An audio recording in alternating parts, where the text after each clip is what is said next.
Baik, saya mulai teman-teman. Assalamualaikum warahmatullahi wabarakatuh. Selamat malam semuanya. Sebelum mulai sharing session, kita berdoa dulu supaya masing-masing berdoa mulai.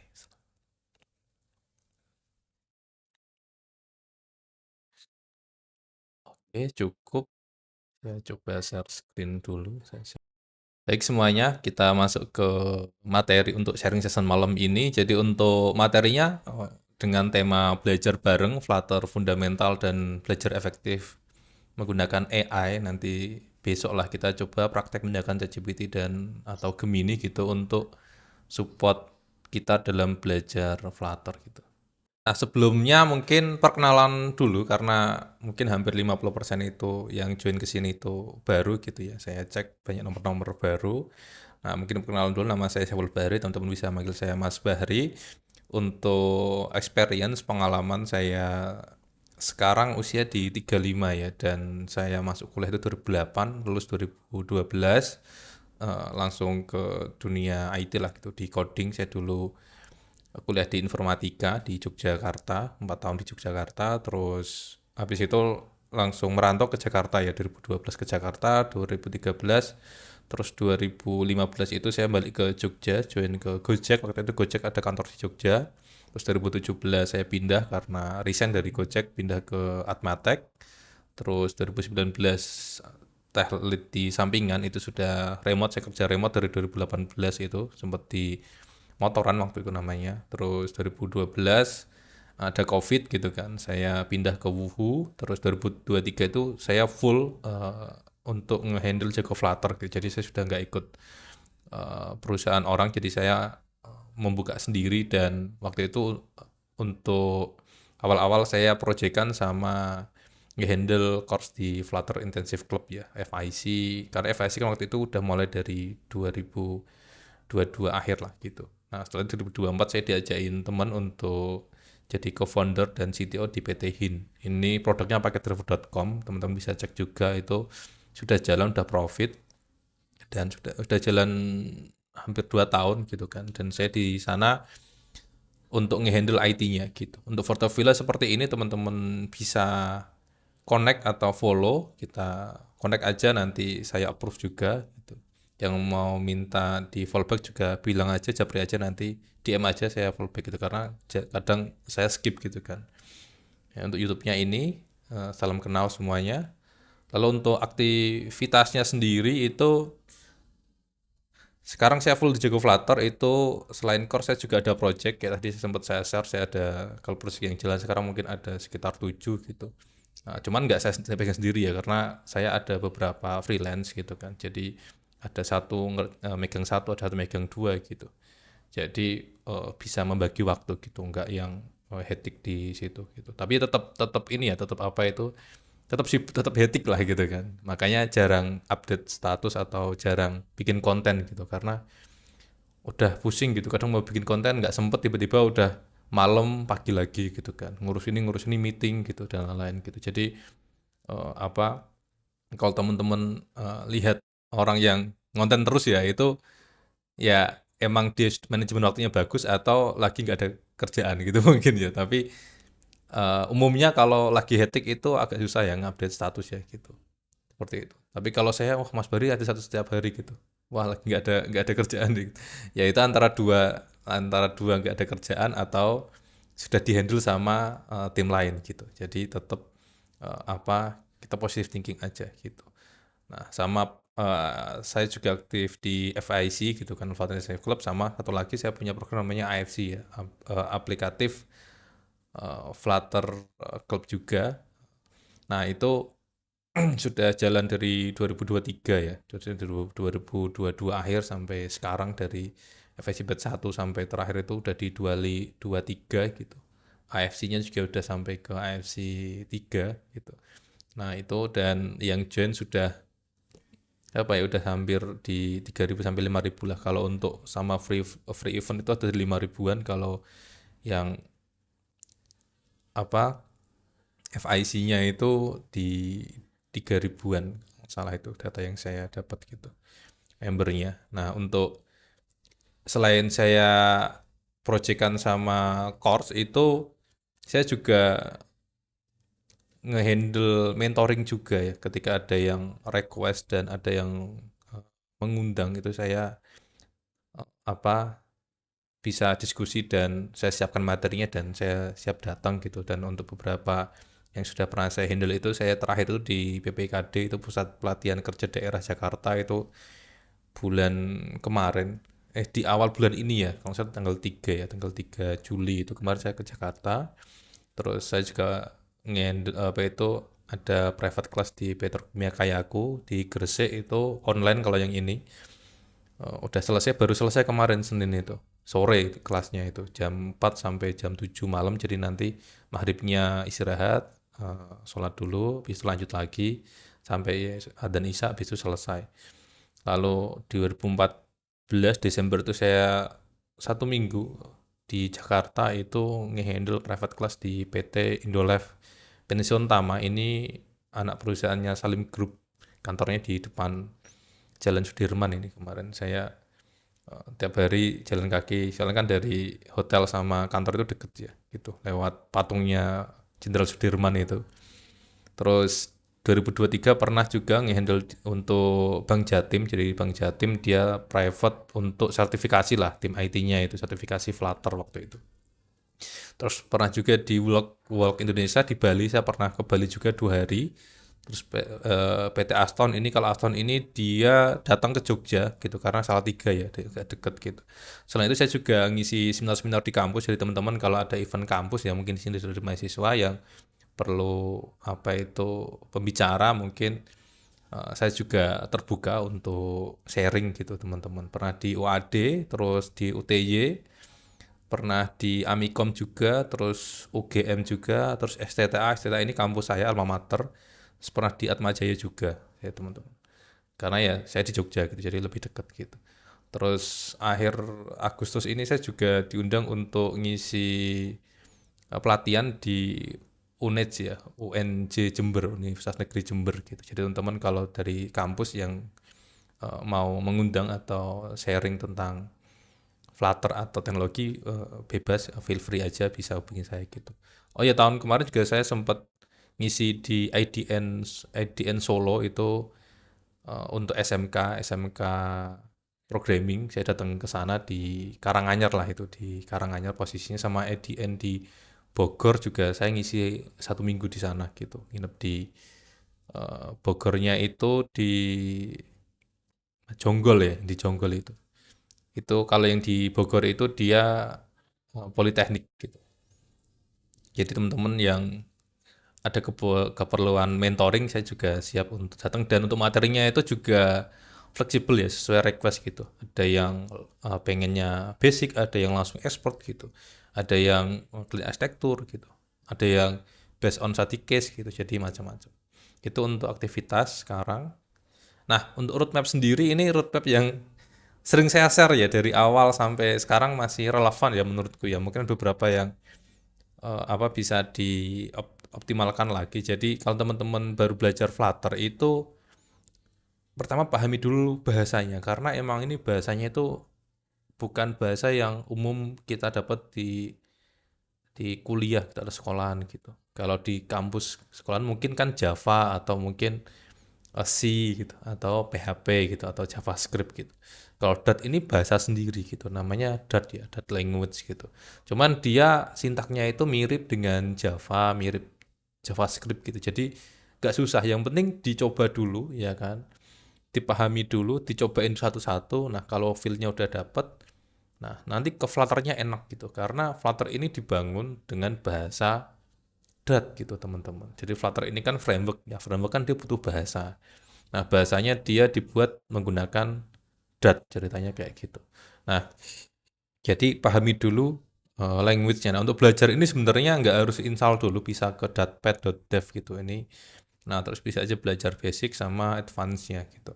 Jadi minimal basic udah dicobain semua gitu. Advance untuk OOP-nya ini sebenarnya apa itu nice to have lah. Jadi dipelajari bagus, nggak dipelajari sebenarnya bisa langsung ke Flutter-nya gitu. Karena untuk Flutter sendiri kan dia lebih ke client side dan lebih ke UI ya gitu. Jadi konsep OOP itu nggak banyak dipakai gitu. OOP itu kadang banyak dipakai di back end sebenarnya gitu.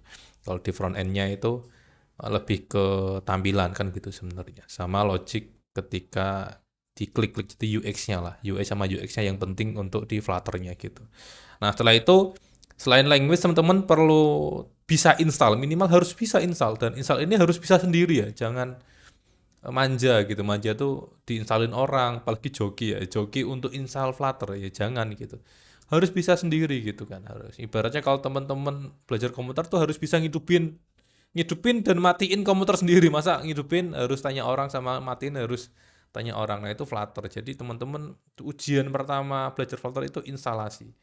Kalau instalasinya teman-teman sudah nggak kuat gitu ibaratnya itu ujian instalasi teman-teman menyerah, ya udah nggak akan bisa lanjut gitu. Kayak gitu. Jadi ujian pertama itu adalah instalasi Flutter, harus bisa sendiri, mandiri gitu. Nah, ini bisa makanya ini bisa pakai AI, bisa langsung dari dokumentasinya. Dokumentasinya sebenarnya lengkap gitu kan. Cuma kalau kurang teliti ya mungkin bingung juga gitu. Saya ada beberapa video instalasi cuma itu udah terakhir 2023 ya, cuma agak lama. 2024 kayaknya ada cuman apa mungkin ada beberapa yang berbeda gitu. Makanya sesuaikan dengan yang terbaru dan usahakan install Flutter versi terbaru gitu. Yang terbaru gitu. Nah, jadi harus bisa. Nah, ini ada keterangannya kalau teman-teman install di Mac itu teman-teman bisa membuat aplikasi Android, iOS dan macOS gitu. macOS itu kayak desktop lah, desktopnya tapi running di macOS gitu. Kalau teman-teman pakai Windows, cuman bisa bikin aplikasi Android sama Windows desktop, nggak bisa bikin aplikasi iOS gitu. Karena iOS ini dia butuh namanya Xcode. Nah, Xcode ini kayak software Xcode. Xcode ini hanya bisa diinstal di macOS. Jadi Windows tuh nggak bisa install Xcode ini. Makanya iOS tuh eksklusif, cuman bisa dibuat atau di coding lah, atau di compile gitu di macOS gitu.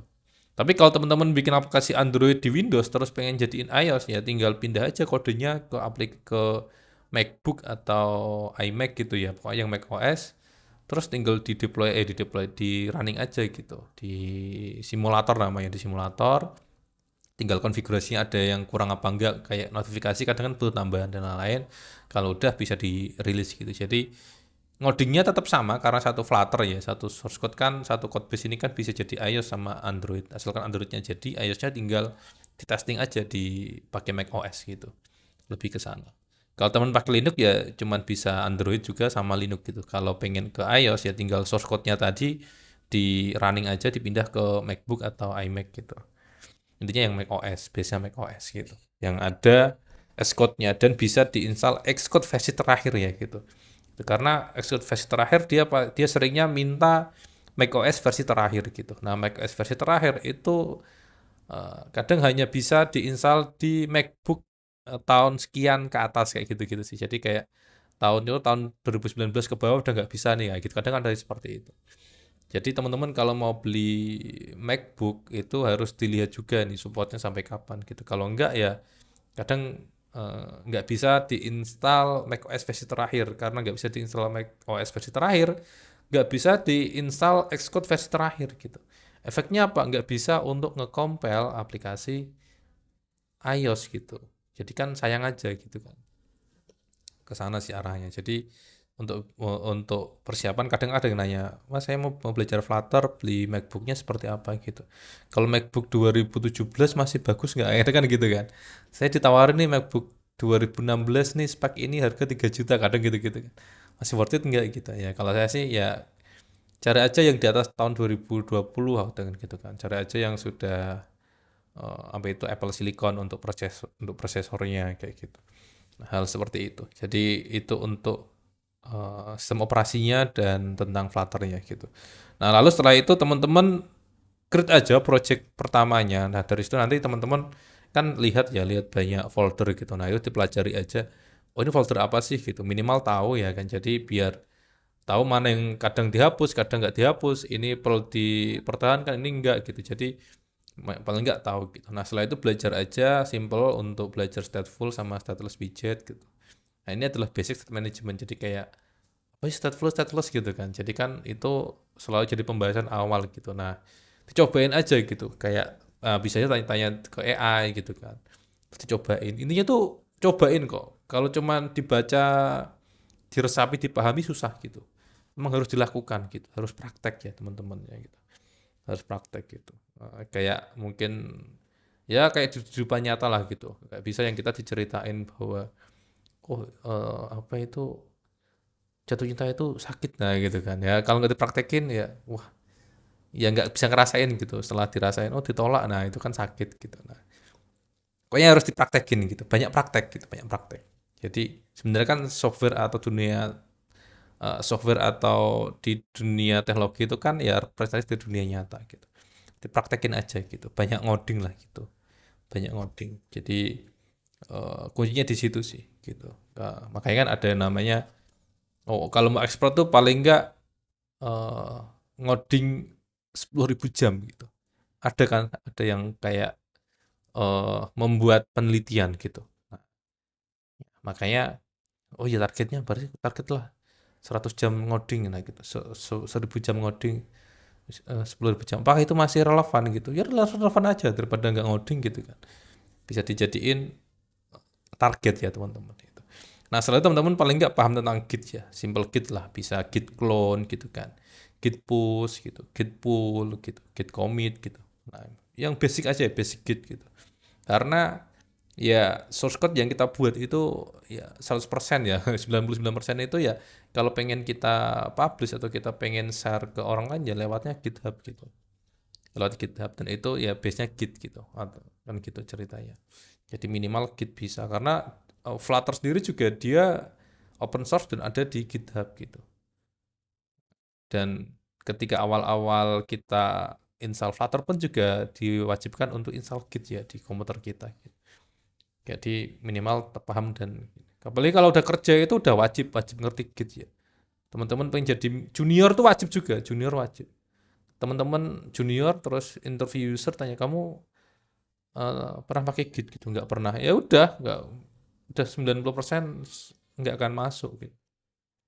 Tanya udah bisa Git nggak bisa mas oh gimana biasanya oh ya biasanya saya bikin project dulu nanti saya push gitu kan atau saya biasanya kalau ada project udah ada project saya clone terus saya tambah fitur saya push lagi di sana gitu nah itu udah enak nih gitu karena kolaborasi di sebuah perusahaan kolaborasi tim atau kolaborasi dalam project ya pasti kayaknya Git sekarang gitu. Nah, jadi kalau mau kerja di IT, apapun nggak cuma Flutter ya itu pakainya Git. Mau Golang, mau Python, mau Laravel, ya pakai Git kolaborasinya gitu. Nah setelah paham Git lah, simple Gitnya, teman-teman bisa belajar widget gitu, widget package gitu. Ada container, arrow gitu kan, column, stack form, dicobain gitu.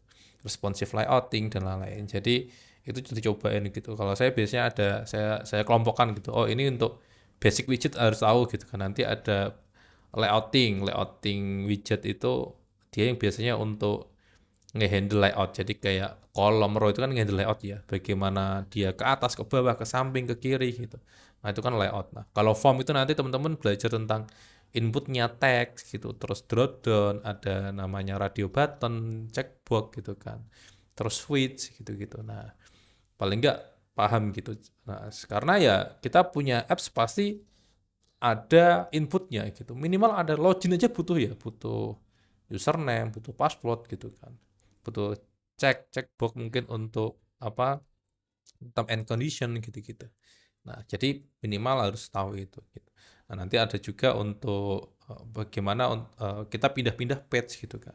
Atau belajar dialog gitu. Dialog tuh apa ya kalau di web tuh modal ya. Jadi yang dia tampil di depan gitu. Mungkin ketika error atau ketika minta confirmation, nah itu kita perlu belajar di situ. Itu kan lebih ke widget-widget yang perlu kita pahami. Nah kalau sudah teman-teman tinggal belajar ke slicing UI gitu, jadi kayak simple-simple lah gitu. Figma atau Flutter lah. Figma ini untuk desain toolsnya rata-rata kebanyakan lah pakai Figma gitu. Kalau untuk Flutter gitu. Kalau ada project Flutter itu mungkin hampir 90% itu pakai Figma untuk UI-nya. Walaupun di luar sana banyak selain Figma. Aku juga sempat ada project masuk itu desainnya pakai Canva gitu, kasih Canva. Ini gimana cara ini ya? Kan kalau Canva kan nggak sedetail Figma kan gitu. Ada juga yang dia ngasih sketch gitu. Ya, pakai sketch ya, sketch ini pakai sketch nih gitu. Nah, ada juga. Jadi tapi paling banyak itu Figma gitu. Nah, Terus belajar aja bikin halaman login, bikin halaman home, bikin halaman register gitu.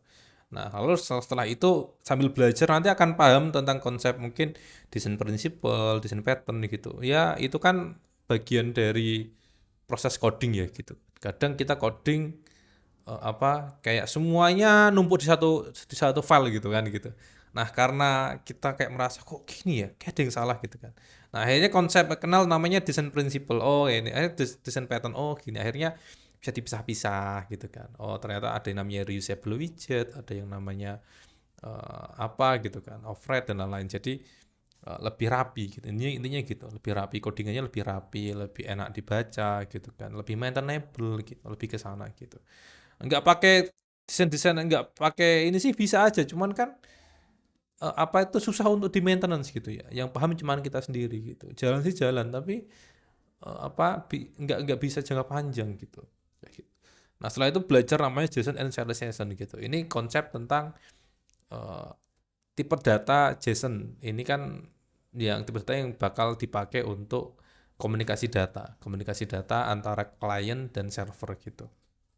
Nah, ada yang namanya serialization sama deserialization. Jadi kayak kita bagaimana sih ngerubah data JSON tadi menjadi data objek Dart-nya gitu.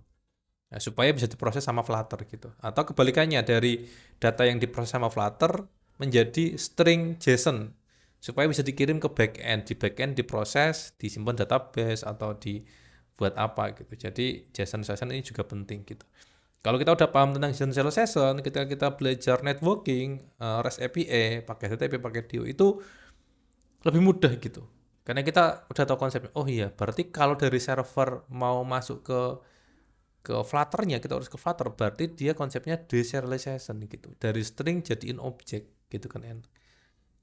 Tapi kalau kita mau ngirim data, kayak kita ngepost data atau kita mau nyimpen data ke server, berarti dia konsepnya apa itu serialization atau dia pakainya namanya encoding gitu, dari objek menjadi string gitu.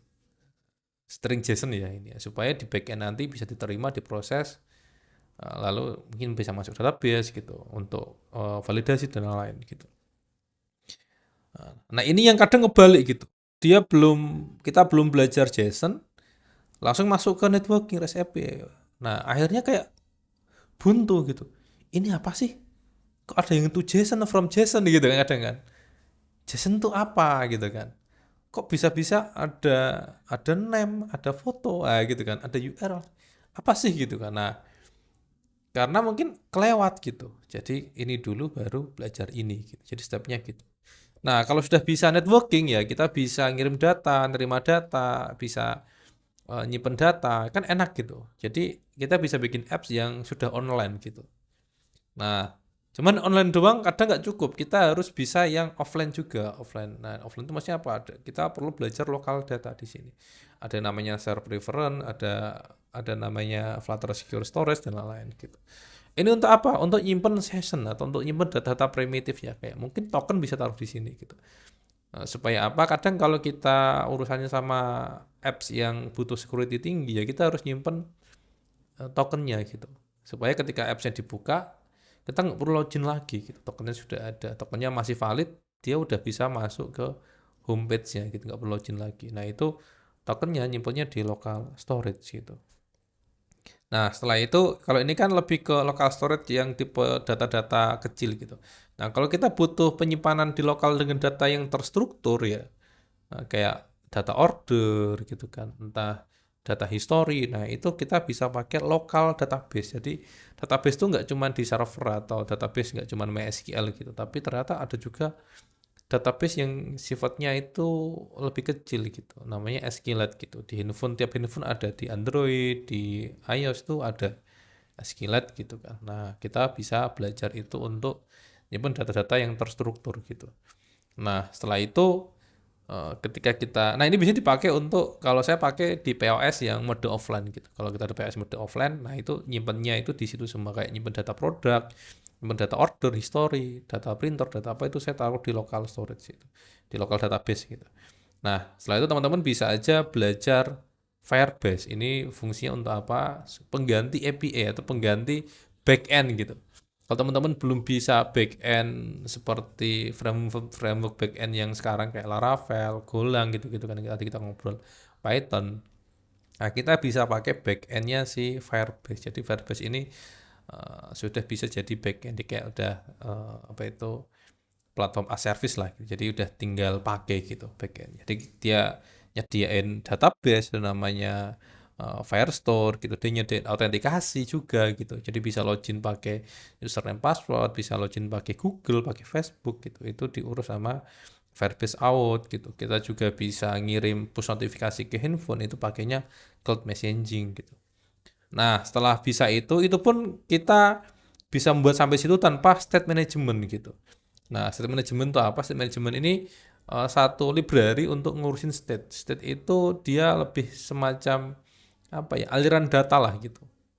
Jadi data itu ketika berubah dia akan dapat men-trigger perubahan di UI gitu. Kayak contoh kita apa itu login gitu. Kita masukin username, password, kita klik login. Nah, itu nanti yang ngurus si state management. State management ngurus, nanti dia akan ngelempar data ke data source lah, atau ke API, dia dapat kembalian, nanti dia state ini yang akan ngurusin, oh state-nya gagal, state-nya sukses, atau state-nya loading.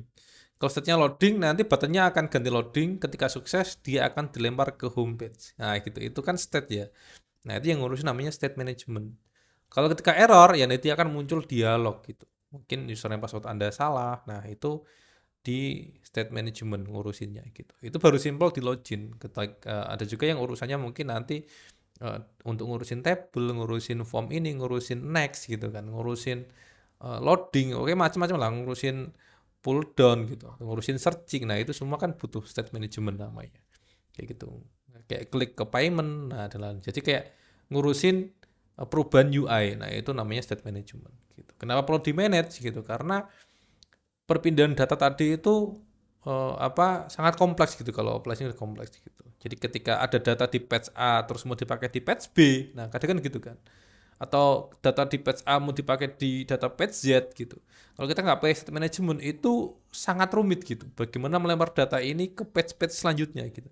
Tapi kalau kita pakai state management itu ngelempar datanya mudah gitu, karena kita tinggal panggil aja state management yang sudah ada datanya, kita tinggal panggil di patch yang lain. Nah gitulah konsepnya gitu. Jadi state management ini memudahkan untuk ngurusin state dan data gitu. Karena data diurus sama state ini gitu. State di mana, ketika ngapain, di patch mana itu. Jadi lebih mudah gitu. Nah, kalau udah bisa semua itu, teman-teman bisa belajar bagaimana rilis aplikasinya tadi gitu. Contoh, oh ya saya dapat project nih aplikasi siakat dari kampus gitu ya kan gitu. Sudah saya buat nih semuanya gitu kan, ngurusin KRS, ngurusin KHS, login register ya kan. Nanti ada user role-nya dan lain-lain ya kan. Udah semua set manajemennya udah kepasang gitu kan. Udah push notifikasinya jalan gitu. Nanti ada mode offline-nya gitu. Apa itu tokennya udah kesimpan dan lain-lain ya kan. Kalau mau dipakai sama orang banyak, mau dipakai mahasiswa ya harus dirilis gitu ke App Store, ke Play Store gitu kan. Nah, itu ada step by stepnya, banyak ritualnya gitu. Nanti harus bikin ini key-nya gitu kan, nanti harus enable ininya gitu kan. Setelah itu buat apanya, baru kita upload ke Play Store-nya gitu. Nah, Play Store-nya pun juga harus registrasi dan lain-lain gitu kan. Bikin ini, nanti masukin data ini dan lain-lain gitu. Nah, itu biasanya ada entah dari tim IT atau apa yang ngurusin akunnya. Ketika akun udah jadi, tinggal fokus kita bantu untuk rilisnya gitu. Bagaimana bikin .aab-nya gitu, bundle-nya gitu. Kalau di App Store bagaimana buat nge-compile jadi IPA-nya gitu kan. Terus rilisnya bagaimana, nanti ada namanya apa itu test flag gitu. Kita upload test flag dulu gitu kan. Lalu kita buat project di production-nya, macam-macam lah gitu. Jadi flow-nya seperti itu teman-teman. Jadi kalau ini teman-teman pindah-pindah lompat-lompat itu akan membingungkan gitu. Dan mau nggak mau akhirnya kembali lagi ke step sebelumnya gitu. Jadi kalau kita udah tahu step by stepnya kan enak gitu. Oh, ini selesai ini. Ya contoh kayak teman-teman bikin apps-nya aja masih bingung gitu. Tiba-tiba udah rilis gitu. Ya kan agak bingung gitu nanti. Atau mungkin kayak networking belum paham. Udah ke state management kan bingung. Saya nge-handle state apa ini kalau API aja yang belum paham itu. Karena state ini ya dia pasti connect apa itu paling deket ya. Dia akan menghubungkan antara API dengan action yang ada di mobile gitu. Oh, jadi ketika dia melakukan aksi ya kan. Nah, ada event di situ, dia akan melempar apa sesuatu yang akan diurus sama si state gitu. Nah, dia ngelempar data untuk kemana? Ke backend. Lewat apa? Lewat API gitu. API-nya lewat datanya tipenya apa? JSON gitu. Jadi nyambung gitu. Ini ke sini, terus ke database gitu, ke backend-nya gitu. Gitulah apa itu namanya. Sekilas seperti itu untuk flow belajar Flutter teman-teman gitu. Kalau teman-teman udah bisa ini ya, ini network ini. Itu level junior tuh udah lewat gitu. Ya minimal junior udah bisa lah gitu. Dianggap junior programmer gitu. Tapi kalau kalau mau ke freelance udah bisa teman-teman. Ya, udah bisa teman-teman. Aku udah bisa nih deploy juga bisa, manajemen juga pakai apa juga bisa. Udah bisa pakai provider gitu atau pakai blog gitu kan. Nah bisa aja backendnya full Firebase juga bisa. Saya ada kok yang satu project itu full pakai Firebase backendnya gitu. Masih jalan sampai sekarang gitu. Kayak gitu. Free free semua, pakai yang freemium aja gitu kan. Asalkan datanya nggak banyak kan masih free gitu. Kayak gitu. Nah, terus apa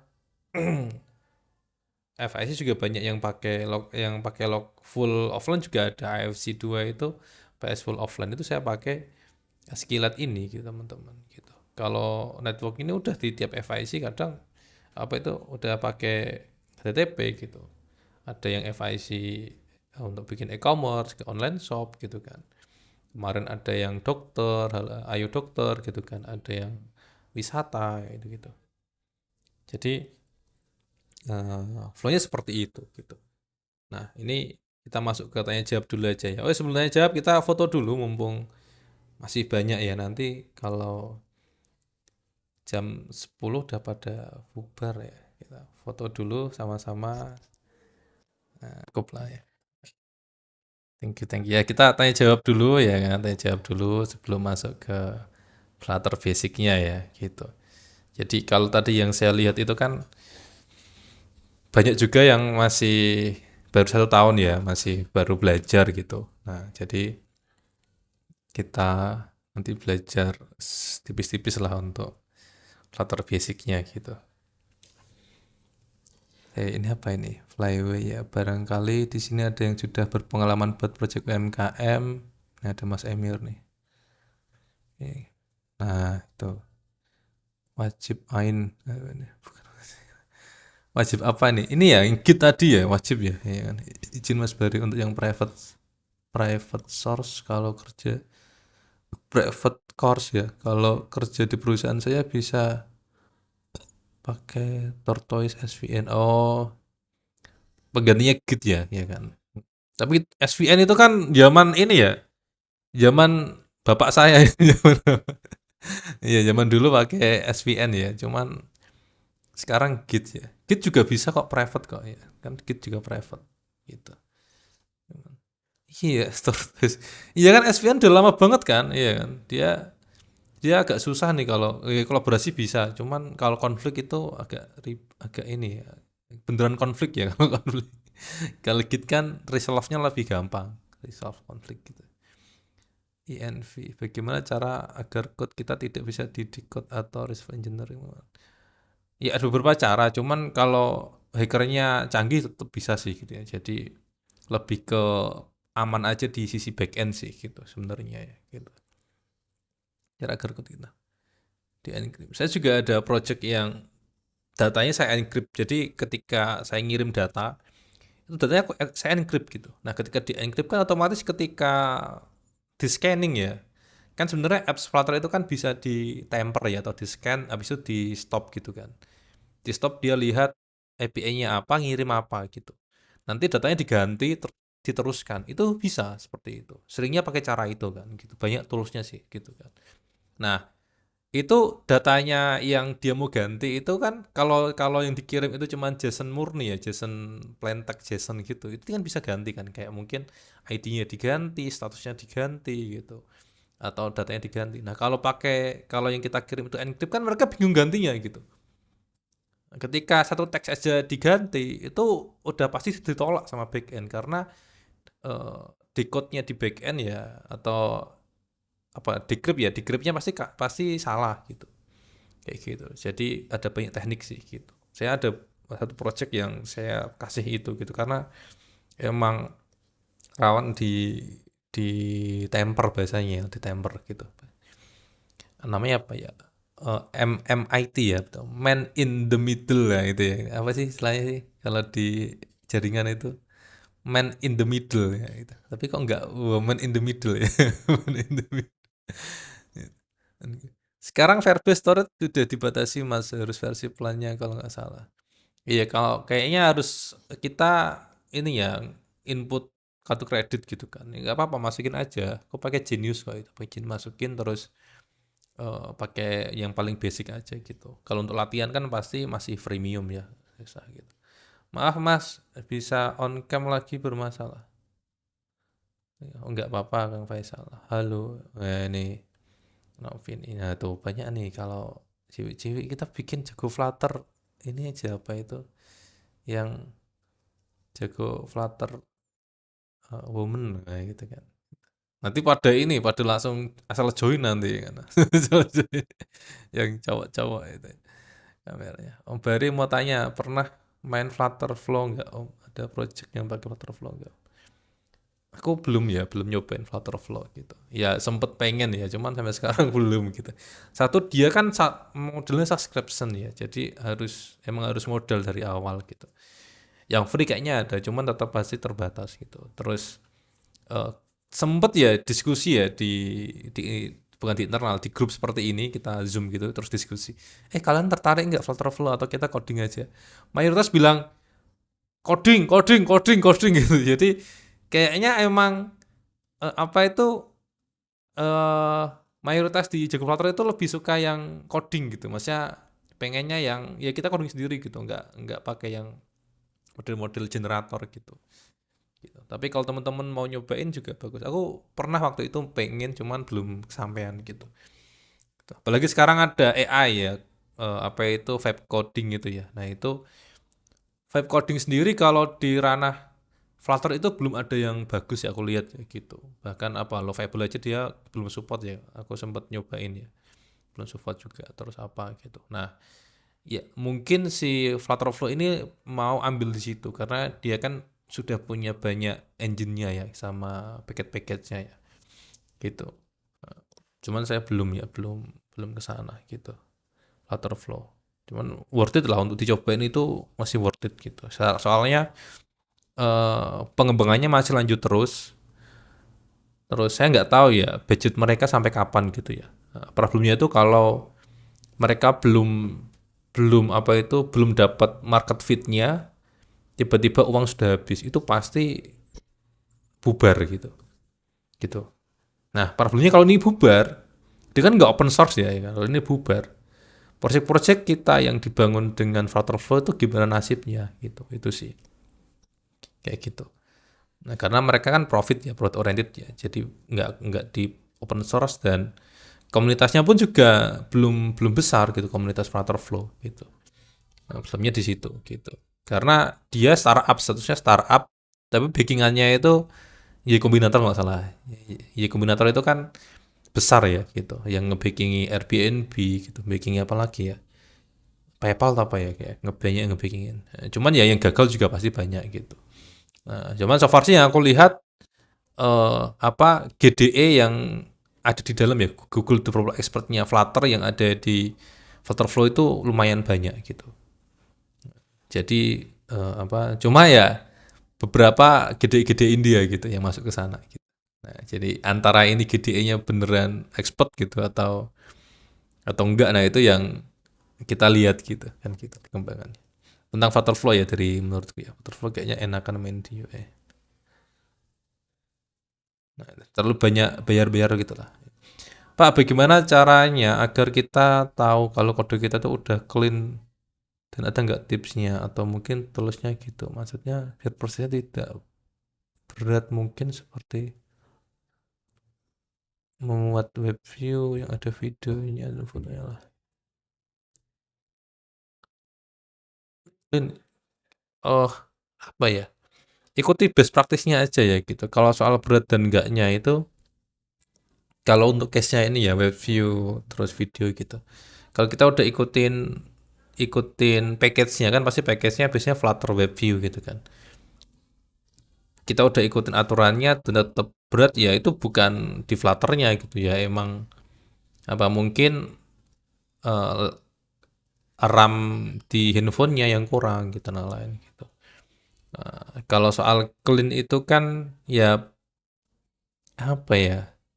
Saya sih belum nggak ada ya nggak ada tools ya. Mungkin yang lain bisa info ya tools untuk ngecek clean saya itu ya. Kalau kalau soal clean dan kita bisa dapetin ini udah clean apa enggak sebenarnya itu konsepnya pakainya unit testing gitu. Iya kan, dan itu konsepnya pakai TDD. Cuman jarang yang orang ngoding, nggak banyak lah gitu yang ngoding Flutter terus pakai konsep TDD gitu. Nah, soalnya kalau kita pakai TDD dan kita buat unit testnya, itu kita bisa bisa apa namanya generate skor gitu tentang clean enggaknya kode kita gitu. Nah, kalau bagusnya itu di atas 70 atau 80% gitu. Kode kita sudah ke cover unit test gitu. Nah, cuman kalau kita nggak bikin ya udah nggak cover sama sekali gitu. Kadang tapi ada satu biasanya bawaan ya di unit testing ya. Ada namanya itu main test atau apa lupa. Pasti ada bawaannya satu gitu. Gitu. Jadi apa caranya teman-teman bikin Mas Rinaldi bikin unit testnya gitu. Unit test itu apa? Coba tanya ke AI gitu. Kata Mas Beri, saya harus belajar unit testing di Flutter supaya dapat skor clean apa enggaknya. Bener nggak sih? Gitu. Nah, coba gitu. Nanti akan dijawab dia. Nah, step by stepnya gini, gini. Kayak gitu. Itu ya Mas Rinaldi ya. Gitu. Terus Mas Mustaqim nih. Bang, dari dulu saya masih bingung soal milih state management yang bagus dan mudah. Kayaknya nggak perlu dipilih ya gitu. Semua state management itu bagus dan mudah gitu. Nah, masalahnya ya kita belum pelajari salah satunya gitu. Tinggal pelajari aja kalau mau pelajari provider udah dipelajari sampai selesai gitu. Kan nggak banyak sebenarnya. Intinya kan bagaimana ngurusin event gitu, bagaimana ngurusin state gitu. Terus cara makainya gimana, cara manggilnya gimana, cara initiate si state-nya gimana gitu. Jadi asalkan paham satu yang nanti pindah ke yang lain gampang kok. Bagus dan mudah semuanya bagus gitu. Mudah itu tinggal kita bisa apa enggak gitu. Nah, kalau kita nggak bisa ya sulit gitu. Tapi kalau kita bisa ya mudah gitu. Terus gimana cara biar mudah ya kita banyak belajar gitu. Banyak mencoba. Nanti akan mudah gitu. Tapi bagus nggak? Ya, semuanya bagus gitu. Semuanya bagus gitu. Kalau nggak bagus nggak akan ada yang pakai gitu. Bagus. Yang udah banyak yang pakai lah gitu. Provider, blog gitu. Sama GetX gitu. Tiga ini kan yang banyak dipakai kan. Semuanya bagus kok gitu. Jadi dicobain aja gitu. Jangan bareng-bareng satu-satu dulu aja gitu. Nggak usah yang apa itu wah aku pengen semuanya bareng belajar. Jangan bingung satu dulu aja pilih aja gitu. Jangan dibanding-bandingin dulu gitu. Udah pilih pelajari gitu. Oh saya pengen provider dulu, providernya udah gitu. Blok dulu. Oh iya nanti MITM gitu ya. Man in the middle nah, gitu. Sama bang, step instalasi dari awal ada bang, newbie Pol nih. Nah tadi saya bilang ya, pakai AI untuk tanya gitu. Copy aja gitu, step instalasi dari awal bang, newbie Pol bang. Taruh di Google gitu, di ChatGPT gitu. Udah pasti dikasih tahu step by stepnya. Kamu download ini ya di sini gitu.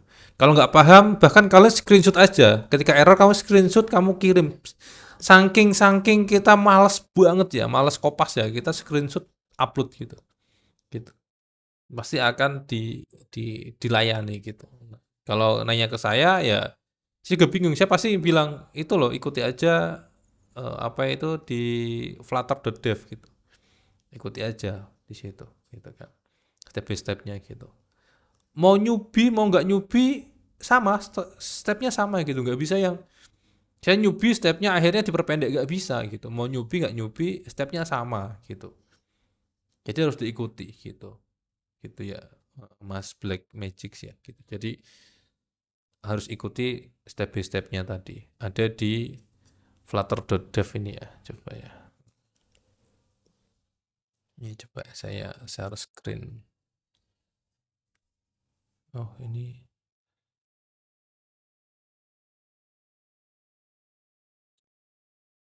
Di sini. Flutter.dev. Nah, terus ke startup sini. Nah, tinggal pilih aja. Contoh, oh saya pakai Windows. Nah, sini terus tinggal klik Android. Ini udah ikutin aja. Oh, install Windows. Install Git. Diklik kanan, download, install. Android Studio, klik kanan, download, install. Ini download, install gitu kan. Terus mau pakai ini atau pakai ini, pilih aja gitu. Download ini atau pakai VS Code, caranya ini. Diikutin aja gitu. Nah, ini kalau download nanti ikuti. Oh, disuruh ini di sini, di sini. Ada warning jangan jangan taruh di sini gitu kan. Oh, ini caranya gini, bisa aja ekstrak manual. Gini, terus ikutin aja. Oh, seperti seperti ini. Ikutin terus ini. Ikutin cara virtual device. Set, agree, oke, ikutin, ikutin, ikutin terus, ikutin, ikutin, ikutin, selesai. Nah, habis itu baru create your first app. Nah, nanti kasih tahu gitu kan. Oke, ada videonya juga ini. Nah, kita set environment-nya dulu ya kan. Oh, ini ada nih introduction, environment, create project gitu kan. Ada create project caranya gini. Tambah button caranya gini, ya kan. Terus ada ini ya, ini dia bisa pakai browser gitu, bisa pakai add function gitu kan. Add file gitu. Add new page gitu. Next step-nya gitu. Jadi ada apa itu, dia punya code lab-nya gitu, code lab-nya. Dan dia langsung dari Google ya ini ya. Jadi bukan bukan website kaleng-kaleng yang ini ya, yang buatin tutorialnya ya. Jadi beneran langsung dari developer.google.com ya gitu. Nah ini. Jadi kalau Flutter nggak penting nggak mungkin ada di sini gitu kan. Ini buktiin Flutter itu produknya Google yang apa yang penting gitu kan, sama pentingnya dengan yang lainnya gitu, sampai dibuatin code labnya gitu kan. Nggak murah bikin seperti ini gitu, nggak mungkin gratisan gitu kan. Pasti Google itu sudah menggelontorkan banyak dana untuk kesini gitu, karena kan bayarin programmernya, bayarin tim IT-nya dan lain-lain gitu. Itu tuh ya cara instalasinya gitu. Di Mac pun ya seperti itu, sama gitu teman-teman, di Mac ya. Nah, pilih aja nanti install kemana gitu, Mac OS gitu kan. Nah, kalau Mac OS, tapi apakah harus iOS? Enggak, Android juga nggak apa-apa. Android terus seperti itu, dibaca aja ya gitu kan. Nah, ya teman-teman harus mau membaca gitu teman-teman gitu. Walaupun kita tahu sama-sama orang di Indonesia itu literasi membacanya masih kurang ya. Kalau bisa kita nggak termasuk hitungan itu gitu. Nah, kalau teman-teman mau membaca, terus semangat membaca ya kan, itu teman-teman sudah sedikit di atas rata-rata orang Indonesia gitu ya kan. Orang pilihan lah gitu ya, cuman membaca aja, cuman mau membaca aja udah jadi orang pilihan di Indonesia gitu. Nah, akhirnya apa ya, teman-teman pasti circle-nya atau apa itu potensi dan kompetisinya itu nggak sudah nggak ada di, sudah bukan di mayoritas orang Indonesia gitu. Jadi potensi untuk kerja, potensi untuk income itu lebih besar gitu. Karena ya tadi, simpel aja mau membaca gitu kan. Nah, simpelnya ini mau membaca tutorial, membaca dokumentasi, membaca how to instalasi gitu. Simpel gitu. Kenapa aku sampai ngomong kayak gini ya?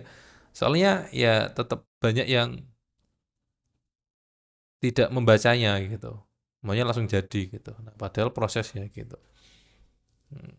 Kalau mau belajar bagaimana kita menghargai sebuah proses, atau kita belajar bagaimana kita sabar dalam proses, mungkin teman-teman bisa belajar dari apa ya, menanam lah gitu, atau mungkin kalau ada pekarangan teman-teman tanam sesuatu di situ ya kan. Entah nanam bunga matahari, menanam pisang, menanam apa gitu. Biar tahu, oh ternyata menanam aja butuh waktu ya gitu. Nggak bisa yang hari nanam besok saya pengen lihat bunganya, besok saya pengen panen gitu. Ternyata butuh waktu, butuh disiram gitu, butuh dirawat,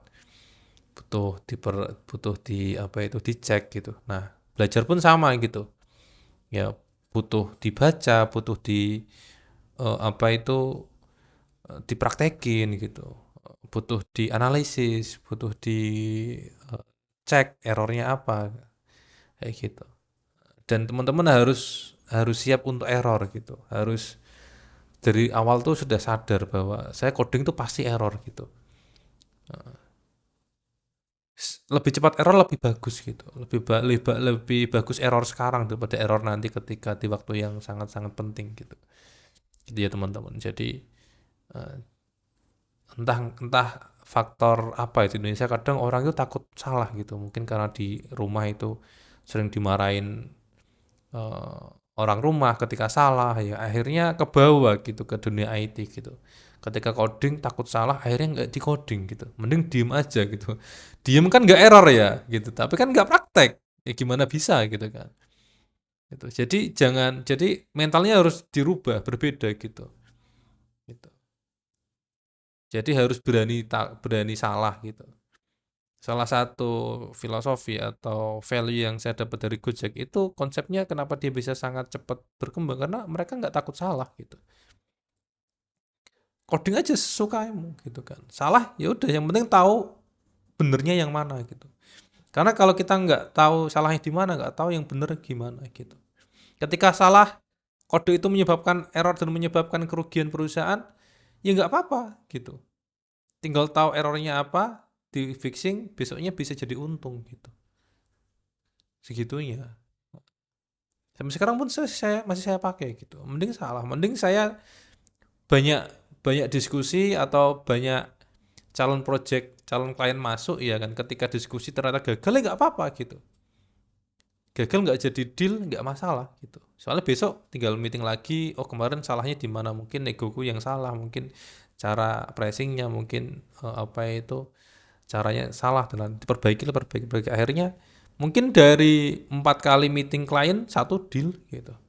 Tapi kalau kita nggak berani salah ya kan, aduh mau meeting besok kalau gagal gimana ya gitu ya. Ya nggak akan dapat klien, kita nggak akan bisa freelance gitu. Coba tanya orang freelance ya kan, apakah eh, mencoba freelance sekali langsung deal? Belum tentu gitu. Kadang harus melewati 5 kali, 10 kali apa itu chatting sama calon klien baru deal gitu. Dealnya yang terakhir gitu kadang. Yang pertama tanya-tanya doang gitu nggak jadi gitu kan. Yang kedua udah tanya-tanya udah ngomong mau ditransfer nggak transfer gitu. Iya kan? Mungkin di sini ada yang besok ditransfer akhirnya nggak jadi ya kan. Oh sorry ini nggak jalan nggak jadi gitu, ya. Yang keempat ini udah meeting seminggu, udah bikin UI-nya, udah bikin dokumentasinya, ngilang di ghosting gitu. Banyak kasus-kasus seperti itu. Nah, kalau kita nggak siap secara mental tentang konsep salah atau konsep gagal, nggak susah gitu. Gitu. Jadi kalau teman-teman lihat ada orang sukses itu mungkin yang kelihatan suksesnya gitu. Kegagalannya itu mungkin bisa sampai ratusan gitu, nggak cuma 1, 20 gitu, atau puluhan gitu. Ratusan gitu. Kalau teman-teman dengar cerita apa kayak Angry Bird gitu, dia bisa sukses itu nggak bisa bikin satu game langsung sukses Angry Bird itu katanya kan dari ratusan dia bikin game gitu kan. Akhirnya ada satu yang sukses gitu. Jadi teman-teman harus siap gagal, siap kalah, siap siap error gitu. Gitu. Untuk belajar apapun itu ya gitu. Oke, lanjut pertanyaan. Ini udah tinggal 153 nih kan. Ya, bener tadi 180 masih banyak. Nah, kita lanjut di pertanyaan lagi atau mana pertanyaan? Oh, banyak nih. Ingin bertanya tapi malu. Nah, ini malu. Nah, jangan malu ya teman-teman ya. Itu kuncinya. Kalau teman-teman malu udah susah gitu. Mau kerja apa kalau malu gitu kan? Gimana mau dapat uang gitu kan? Gimana mau freedom finansial gitu? Bisa kita malu, kita nggak kita mau mengenalkan diri malu, gimana kita mau kerja sama, gimana orang mau ngasih kita proyek gitu. Ya kan, masa kita malu tiba-tiba dapat rekening masuk gitu. Kita kecuali emang kita keturunan orang kaya gitu kan. Ya kan, kita malu pun tiap hari tetap dapat transferan ya kan. Mungkin kamu tiap hari saya kasih 1 juta gitu harus habis gitu ya kan. Sampai umur 50 tahun gitu. Nah, itu tenang gitu, mau malu, mau gak apa-ngapain gitu, bebas gitu. Tapi kan kalau kita masih pada umumnya ya kan, orang yang butuh kerja untuk dapatin uang, ya kita harus keluar dari zona itu gitu. Apapun caranya gitu. Caranya gimana gitu kan. Tadi kita harus kenali diri kita harus tahu cara bagaimana kita keluar dari problem-problem kita gitu. Jangan karena kita kenal, kita tahu malu, kita mengiyakan terus kita pasrah, ya nggak bisa gitu. Kita harus lawan gitu. Gitu. Halo gitu. Nah, ini nih, halo-halo aja. Kantor aku di Jakarta, akunya remote di Surabaya. Tuh, ada yang remote nih.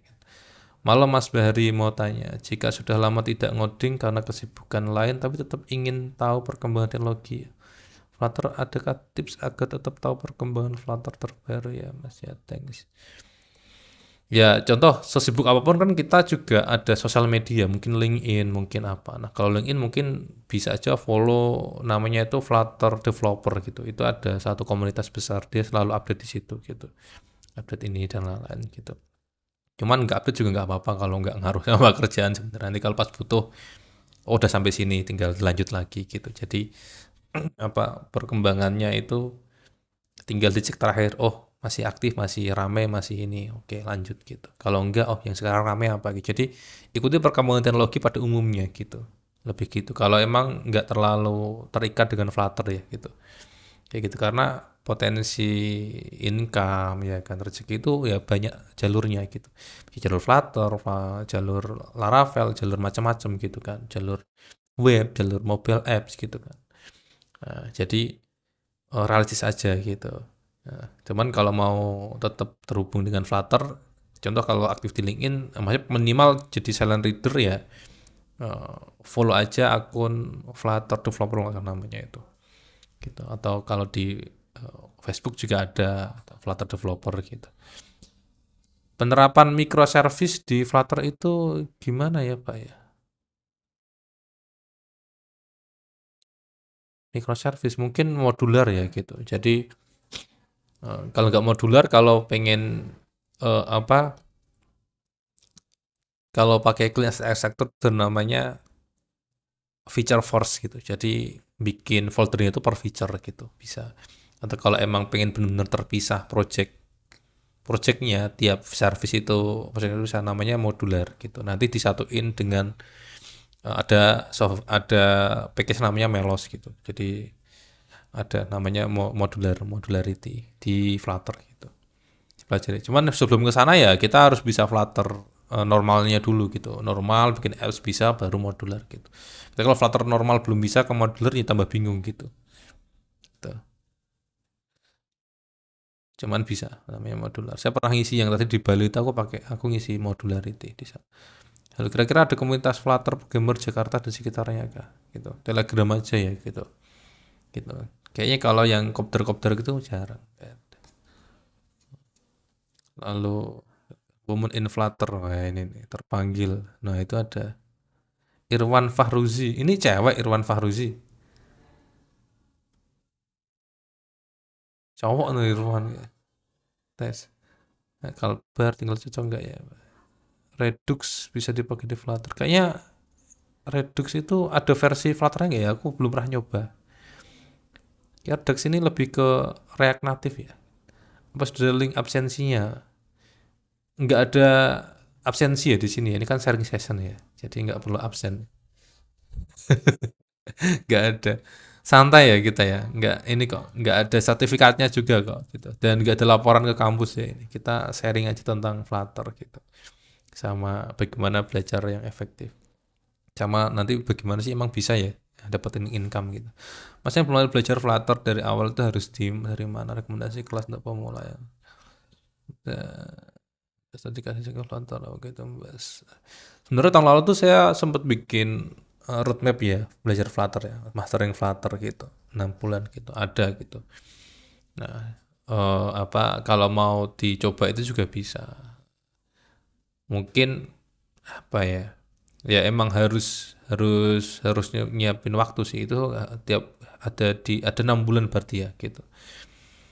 Dan itu kan udah tahun lalu ya. Gak tahu ya atau itu aku repackaging lagi untuk tahun ini mungkin bisa aja gitu. Itu kan ada untuk yang bulan pertama bahas Flutter Basic beneran nih.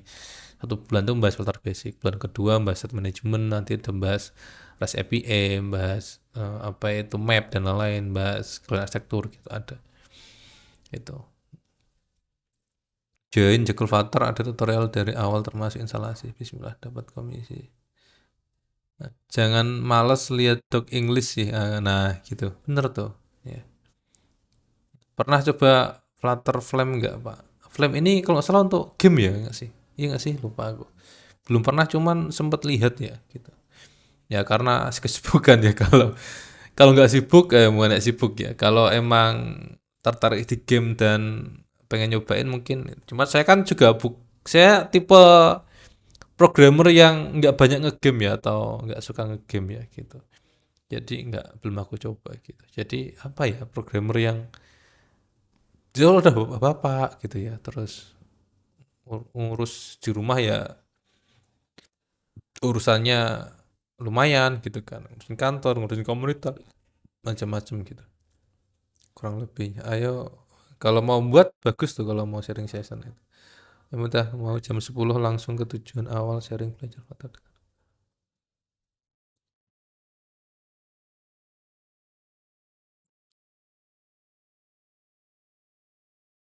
Ayo Bang, udah mau jam 10. Ya untuk materinya kan hari ini kita tentang Flutter basic dulu. Terus untuk AI-nya besok ya. Kan ada dua hari ya gitu. Untuk sharing tentang belajar pakai AI-nya besok gitu. Udah ada jadwalnya gitu. Jadi hari ini kita tanya jawab sama tadi kan tentang roadmap ya gitu.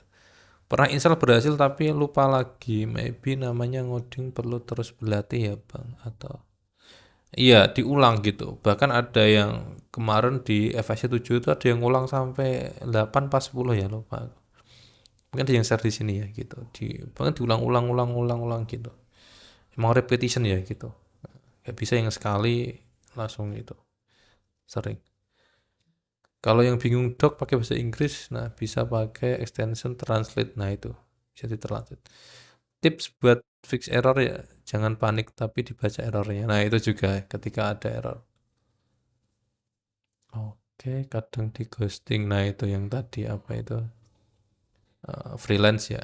Rekomendasi 5 project untuk Flutter developer pemula. Nah, itu bisa ke to-do list tuh ya sering karena kita belajar CRUD-nya ada grid-nya, list-nya, kan kita bisa get all datanya, update delete-nya gitu.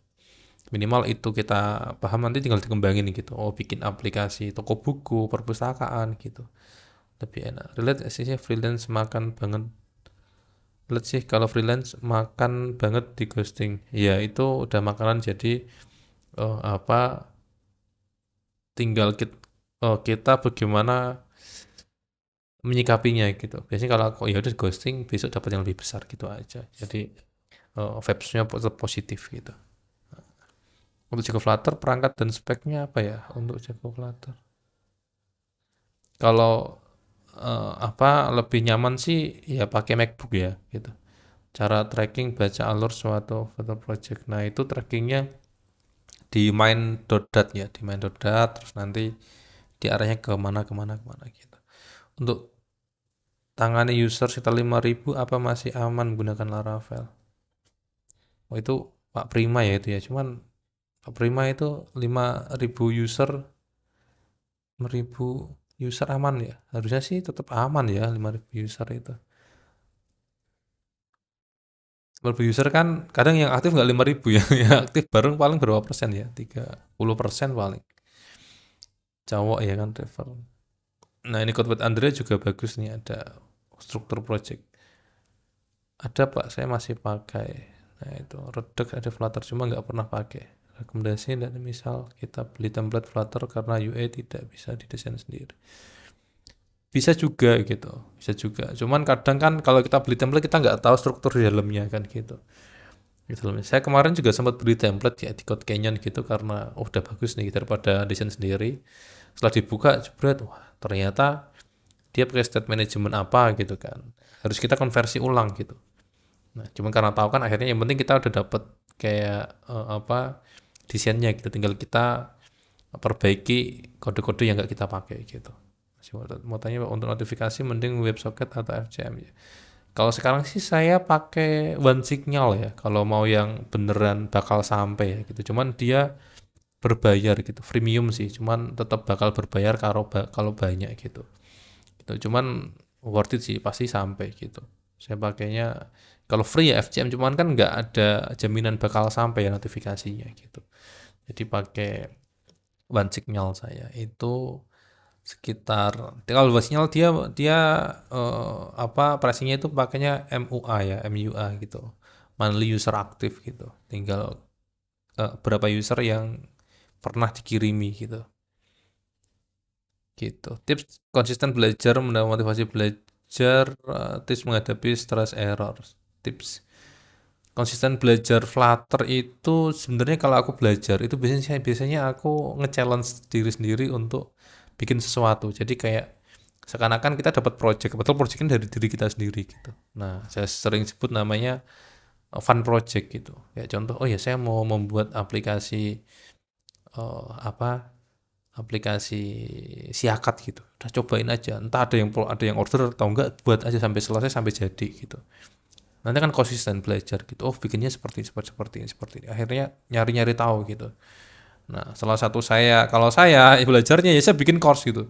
Oh, bikin study case gitu. Oh, besok study case-nya bikin siakat ya. Akhirnya saya mau nggak mau saya konsisten belajar bikin siakat gitu. Nah, nanti yang lainnya ikut belajar gitu. Terus motivasi ya karena ada tanggung jawab gitu kan. Motivasi tanggung jawab gitu. Makanya paling bagus belajar ya di tempat kerja karena tanggung jawab udah dibayar ya kamu harus kerjain gitu, konsisten gitu. Kalau menghadapi stress error istirahat gitu, kalau ngantuk tidur gitu. Pakai ChatGPT gitu kan. Dipahami satu persatu, tanya ke senior gitu. Kita yang penting punya solusi gitu, jangan kita pendam sendiri gitu.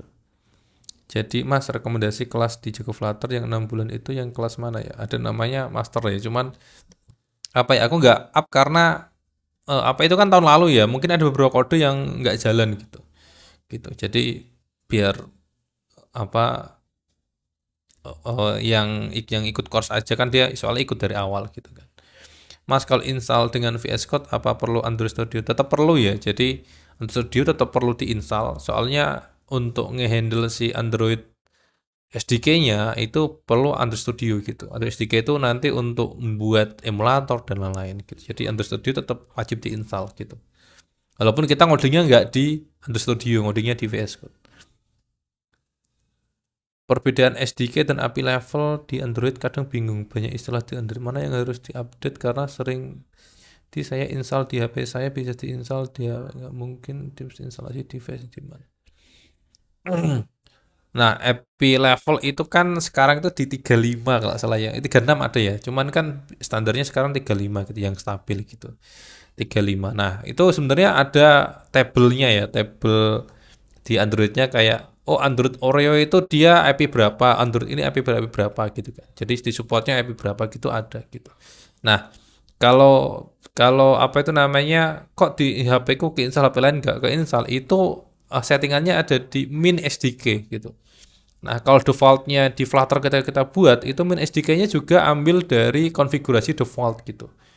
Nah, kalau pengen bisa handphone yang lama bisa diinstal itu harus kita edit secara manual gitu. Minimal contoh min SDK-nya EP 21 gitu. Nah, atau 23 gitu. Jadi itu kayak Android 3 apa 4 tahun yang lalu itu masih bisa nge-install gitu, lebih di sana gitu. Jadi banyakin aja tanya ke ChatGPT nanti dikasih tahu. Editnya di sebelah sini nanti ketahuan gitu. Masa teriak kiri gitu. Jadi bagus lah udah sampai situ, udah sampai pusing sampai situ. Nanti akan ketemu solusinya gitu. Soalnya belajar sampai sini juga nggak banyak gitu. Biasanya masih di depan-depan udah pada apa itu frustasi gitu ya atau mungkin nyerah gitu. Kalau ini udah sampai sini udah jauh lumayan. Tangan user sekitar 5.000 bisa pakai Redis slot beda. Iya, jadi nggak semuanya di Laravel ya. Mungkin ada beberapa beberapa function yang ditaruh di Redis gitu.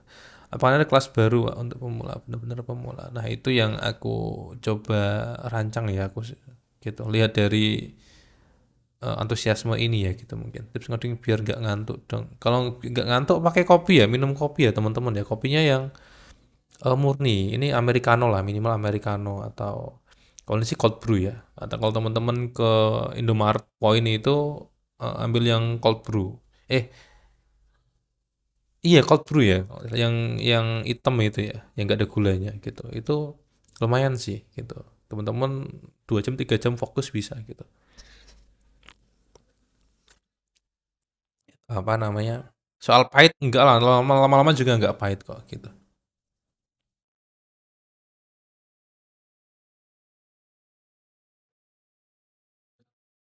Pak terima join in-house training corporate enggak?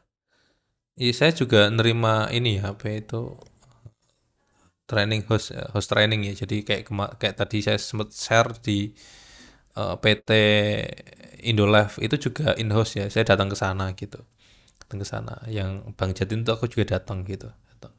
Terus kemarin juga yang Jakarta juga datang. Jadi bisa langsung datang ke sana gitu kan. Nanti saya training di sana sesuai kebutuhan gitu. Bener Pak, saya terakhir terjadi itu di Kodular dan di situ mentok karena Kodular. Nah, Kodular itu mirip kasusnya Pak ini ya, Pak Eko ya gitu. Dia kan sebelum apps-nya kan pakai Kodular gitu. Nah, terus karena ada hal yang nggak bisa diupdate, akhirnya migrasi gitu ke Flutter gitu. Dan saya sama tim yang ngedevelop gitu. Gitu. Akhirnya sekarang sudah full Flutter gitu. Saya habis minum kopi langsung tidur gitu. Tinggal kopinya ya, kopinya jangan yang ada gulanya ya gitu. Atau jangan kopi saset gitu. Kopi saset itu enggak yang 100% kopi sih gitu ya. Kopi saset bahaya kopi saset ya. Jadi jangan pakai kopi saset. Itu teman-teman, kita lanjut ya. Coba kita lanjut untuk materinya.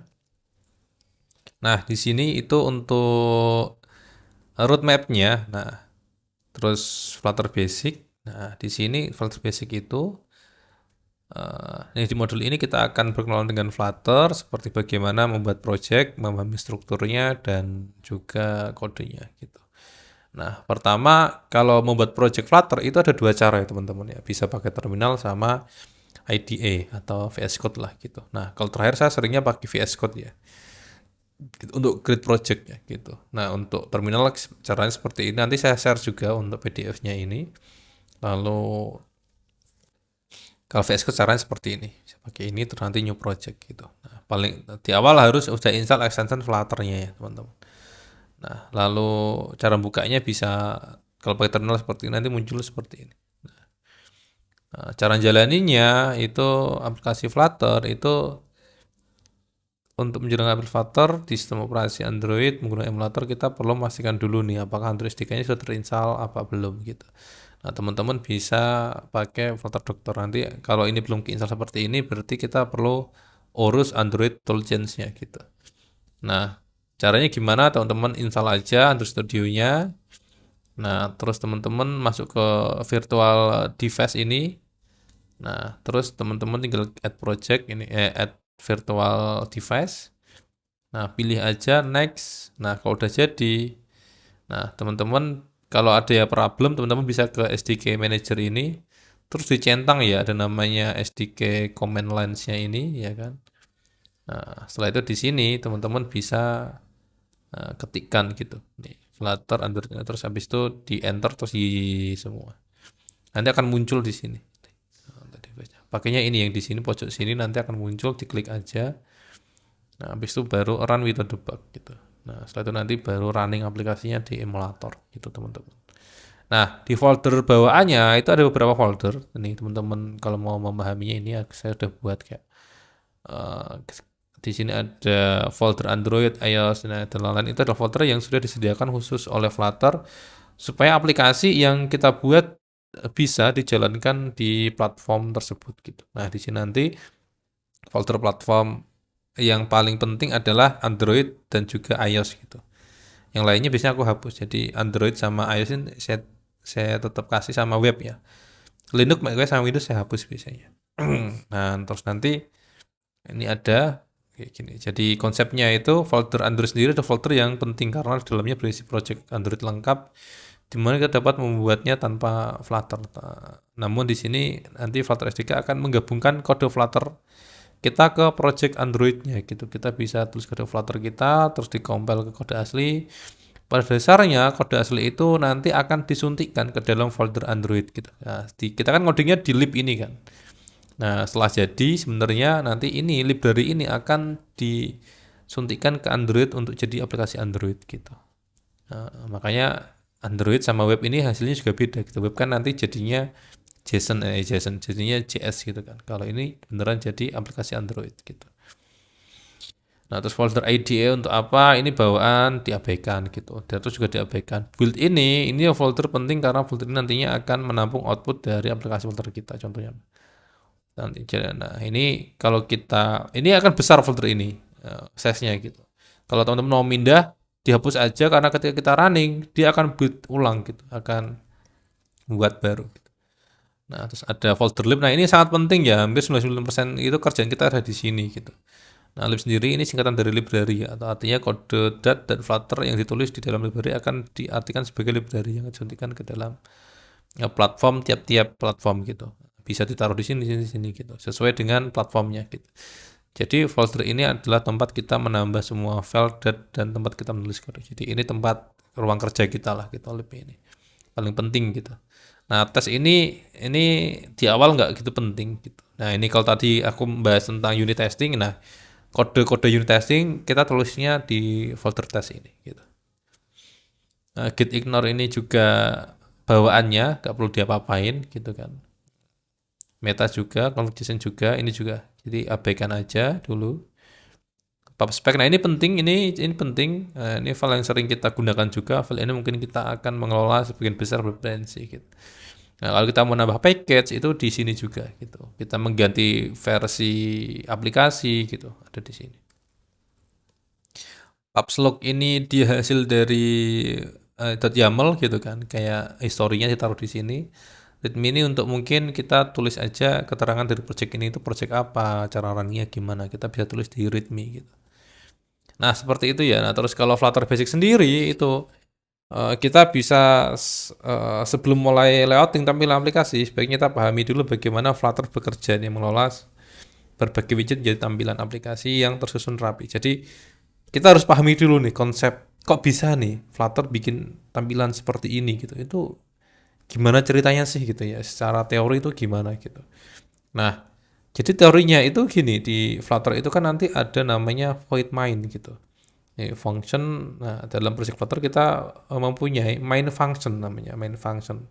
Jadi function mainnya seperti halnya dat gitu. Fungsi ini tidak memiliki kembalian dan tidak memerlukan argumen. Dia nggak ada return dan ya udah gini aja gitu. Nah, seperti yang pernah kita pelajari ya, ini ngomongin dat ya, tapi ini kita langsung ke Flutter basicnya. Fungsi ini otomatis dijalankan ketika aplikasi mulai dijalankan oleh Flutter dan dot karena ada file main.dat kita tidak boleh mengganti namanya. Ya ini udah pakemnya, udah sintaknya, jadi kita nggak bisa merubah ya gitu. Lalu untuk merubah tampilan, ya, pertama kali kita perlu paham nih, dasar tampilan di layar itu adalah sekumpulan widget. Jadi kita harus paham bahwa apapun komponennya itu namanya widget gitu. Jadi kayak ini segini ini kan tampilan semuanya itu widget, tapi widget itu kumpulan dari widget explore, widget ini, widget ini, widget ini. Dan ini widget semua gitu, teman-teman gitu. Jadi widget juga hasil dari kumpulan widget gitu. Nah, terus widget juga sering berisi widget lainnya seperti list daftar gitu yang berisi item, seperti juga navbar gitu kan. Jadi sesungguhnya kita membuat aplikasi Flutter, kita membuat aplikasi Flutter, kita ini menjadi widget tree gitu. Nah, yang memiliki root widget di mana ini merupakan keseluruhan aplikasi kita. Jadi ada rootnya gitu. Sehingga apa yang kita lihat di layar adalah widget yang menampung widget lainnya gitu konsepnya.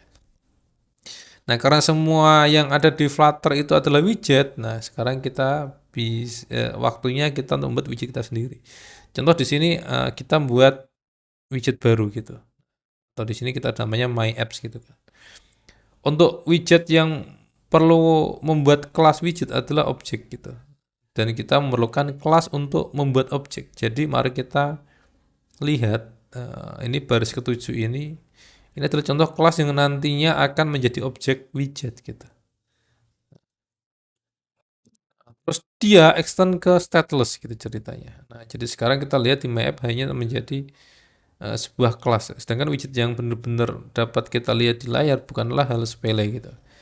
Untuk dibuat. Jadi yang kita lihat itu sebenarnya nggak sepele ya gitu. Karena pada akhirnya setiap pixel pada layar perlu dikontrol gitu. Tiap titik, tiap warna itu perlu dikontrol gitu.